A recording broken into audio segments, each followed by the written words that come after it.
NHS Blood and Transplant could, quite poetically, be described as the beating heart of the NHS. The source and supply of blood, organs and tissues is vital to meeting the needs of our hospital patients and to ultimately saving and improving lives. Every year, NHSBT collects up to 1.5 million voluntary blood donations in England. But guaranteeing the reliable delivery of this blood to hospitals countrywide represents a significant supply and demand challenge. On top of keeping this complex system running, NHSBT is also continuously striving to better its service, from improving a donor's experience through to getting the right blood components to the right patients more efficiently. Technology is a crucial part of the puzzle for NHSBT and its dedicated team. Strategically, the organisation has put technology at the core, and it has committed budget and people to a series of ongoing transformation programmes. In January 2020, it appointed Wendy Clark, previously a senior executive for NHS Digital, as its Chief Digital Information Officer.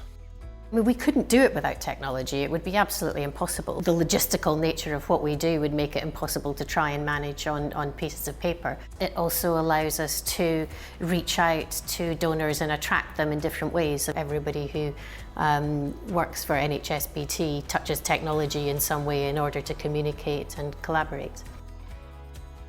Clark oversees blood supply technology projects largely focused on two priorities: to enhance the donor experience end-to-end, and to extract NHSBT from legacy infrastructure so that it can maintain and improve its processes and services in the future. It is a mix of short and long-term programmes which will collectively affect every element of the NHSBT operation. It is technology, coupled with amazing donors, driving blood supply. Saving and improving lives through the right mixture of donor types is key for NHSBT, which is why a lot of tech focus is on the donor experience. The UK model of altruistic donations means extra care and attention is afforded to donors. Donation in other countries can be based on payment to citizens. David Rose was last year appointed as NHSBT's first Director of Donor Experience to align the organisation and its objectives in this area. Rose's background is in the private sector, and he has led customer loyalty programs for global brands such as Virgin Atlantic and Starbucks. He was recruited by NHSBT to drive a renewed focus on its donors and their experiences, with the aim of building a donor base right for the future. PPE, masks, all the gowns, you can manufacture all of that. But one of the things that no hospital or country or world we can manufacture at the moment are some of the life-giving elements of what we use in our bodies, such as our blood, such as our organs and some of our tissues.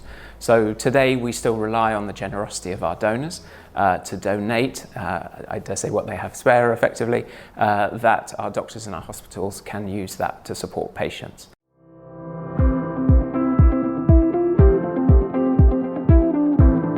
Donor engagement is a fundamental part of the donor experience. This covers everything from marketing campaigns for new donor acquisition to direct engagement with donors through NHSBT's booking portal and app. When it comes to marketing, NHSBT increasingly adopts a hyper-local approach to target donors with in-demand blood types at donation centres where there are appointment slots to be filled. On the tech side, a major investment underway is the upgrading of the portal and app that donors then use to book appointments. Over 75% of donor appointments are made through these channels. A new-look, improved service founded on a human-centred design approach will go live this year. The application will have things built into it like improved ability to book appointments. It will also have some accessibility improvements, and the whole design of the app is going to look and feel a little bit different. So the old kind of red and white colours that you see throughout all of our sort of digital technology are great from an organisational branding perspective, but they're not necessarily the most accessible when it comes to accessing digital. We're re-platforming the app on modern, scalable technology, so that when we do big advertising campaigns and we get lots of traffic coming to our app, we don't need to do anything. The platform will scale with no intervention from any of the tech folks. So it will make a massive difference initially, but then it also will be the enabler for personalisation. So if we want to send personal notifications and information out to our donors, we'll be able to do that through the portal and the app. So it's a real kind of platform for lots of the improvements that will come over the coming years. Hippo Digital has been one key development partner in NHSBT's Donor Experience Product Centre, the function where new products like the donor app and portal are created.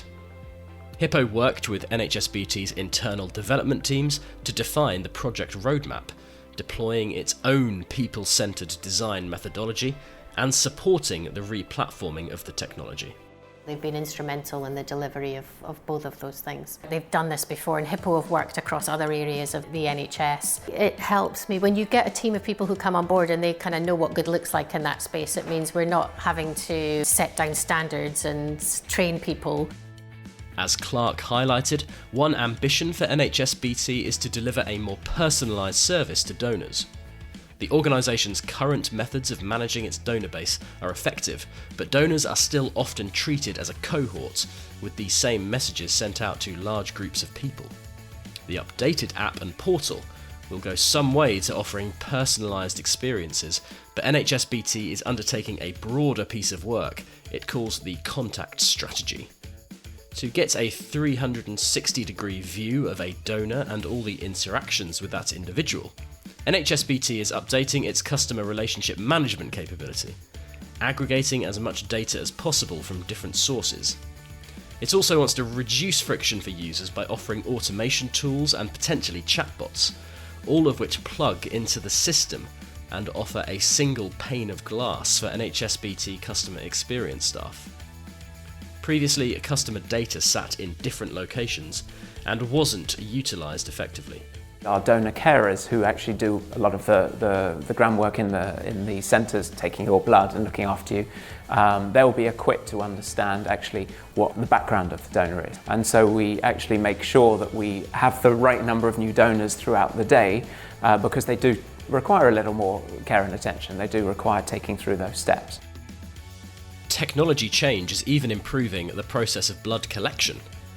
NHSBT has 23 fixed donation centres across the country and 50 mobile blood collection teams who operate thousands of community-based sessions each year.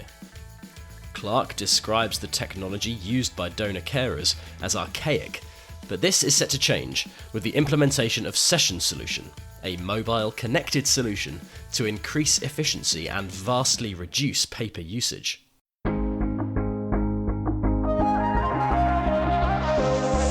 Session Solution has been piloted at 3 sites to great success and will be rolled out across NHSBT's mobile collection centres before the end of 2021. Data indicates that Session Solution will cut most donor journey times, and NHSBT believes its adoption will also improve frontline morale and increase donor satisfaction. If you've ever given blood, you probably turned up and somebody's had bits of paper and a highlighter pen, and that's how you get checked into the session. This will make a real difference to the way our collection staff operate. They now have a new modern-based solution that they can also use to check donors in. Gennaro, the software underpinning Session Solution, was coded by Savant, a long-term partner to NHSBT. Savant's primary engagement with NHSBT is around Pulse, the control system for blood management, which was first implemented in 1996 and remains a critical infrastructure for the blood supply process today. Pulse controls everything from the management and enrolment of donors to laboratory testing, labelling and stock tracking as blood is dispatched to hospitals. It's a spider at the centre of a web of everything that we do. What it actually is about 80 applications that sit on top of a database and various other bits of infrastructure. And they are the Pulse programme in some ways. They do all of the engineering around the application and the database, and we work with them on the infrastructure side of that. So there would be no kind of blood supply tech if it weren't for Savant. And in many ways, Savant are almost like part of NHSBT. NHSBT, Savant and other partners are currently working on modernising Pulse and the wider IT stack in what Clark says is the organisation's biggest technology mission. The Blood Tech Modernisation Programme, which officially kicked off at the beginning of 2021 and will take 5 years, is a transformation initiative to deliver the stabilisation and security of blood IT and lay the groundwork for a cloud-first future. In building a modern IT stack, NHSBT is carrying out remediation work on its database servers and the Pulse applications themselves.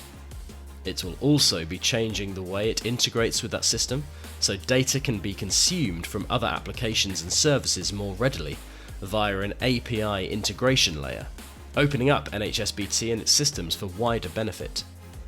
A long-standing partner in this area has been Cisco, which in multiple ways has helped NHSBT move to a hybrid cloud model.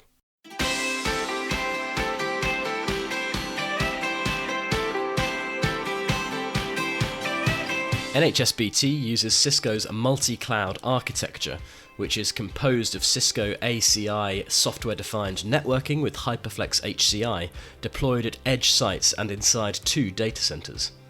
The solution is provisioned, managed and maintained proactively via Cisco's Intersite software and provides an always-on, highly available and easily scalable platform for critical NHSBT applications. The solution will also be used to provide an extension of Cisco resources into the public cloud. They provide us with whole solutions rather than products, and that makes our job a lot easier because we're quite a small technology function really, and anything that can make their products easier to work with is very good and helpful for us. There's really deep expertise you get from Cisco. We've got a good and solid account team, and they're always very, very helpful at sort of value add. Legacy technology is a problem for NHSBT, and we find ourselves now in situations where our data is in some ways trapped inside a kind of monolithic legacy system, and getting access to that data to use through other applications is tricky. And that's why we have our big blood tech modernisation programme going, so that we can liberate that data and get access to it again. By the time we get to the end of this modernisation journey, we never want to invest in the infrastructure again. By the time we get to the next sort of 5-year infrastructure upgrade, we should be able to easily move to infrastructure as a service and continue on that journey and reduce our data centre footprint further. It is indeed a journey that NHSBT is on to maintain and improve this critical national service for the long term. The organisation's work has been eye-opening for Rose. Not only is he relatively new to his role, but he's also new to donating, having previously been unable to enrol because of the amount of travel involved with his work. Now a regular donor, Rose understands the sense of togetherness in the blood donation community. At the final stage of the donor experience, when recognising and thanking donors, NHSBT is taking extra steps to build that community feel. A follow-up message to donors thanks them for their participation and lets them know which hospital their blood has been issued to. Notable milestones are marked, for example if a donor has reached their 5th, 10th or even their 100th donation. Before COVID-19 struck, NHSBT ran events to get donors together and recognise their role. And during the pandemic, it has launched a series of popular virtual community groups. It is a wholesome mission to look after its own and attract the 135,000 new donors it needs every year to continue its work. It really is a fantastic thing. You're part of this community. It's not just you giving blood, it's a group of fantastic people giving blood. And that's really something that's very proud to be a part of. I would like to make sure when I walk into work or dial into work these days, I'm contributing something, and I think to know that my work has a social purpose, a contribution, especially in these times of the pandemic, it's really, really rewarding. I'm really excited in particular, I think the opportunity through online or mobile-based experiences is the self-service element. In an ideal world, I think for me and my teams, I almost want to take a step back, and it's the donors that do all this valuable work. They're the ones that are helping the patients. We're there just helping them do that. And so the opportunity with digital experience is really to understand and empower our donors to do this themselves without us getting in the way. Clark is equally enthusiastic about the work NHSBT is undertaking. She was recently involved in its efforts to collect plasma for clinical research into treatments for COVID-19, a huge effort that was able to progress at speed only because of NHSBT's technology base. Clark is also encouraged by the organisation's leadership and commitment to digital.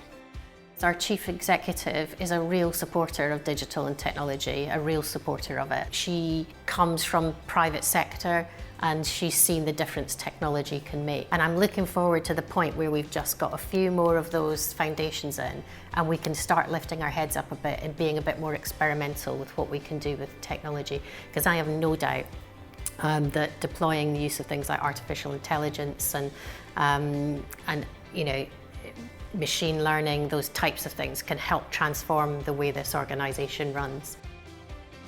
Clark previously worked for a number of years in national security, where the mission was very different: how to stop bad people doing bad things.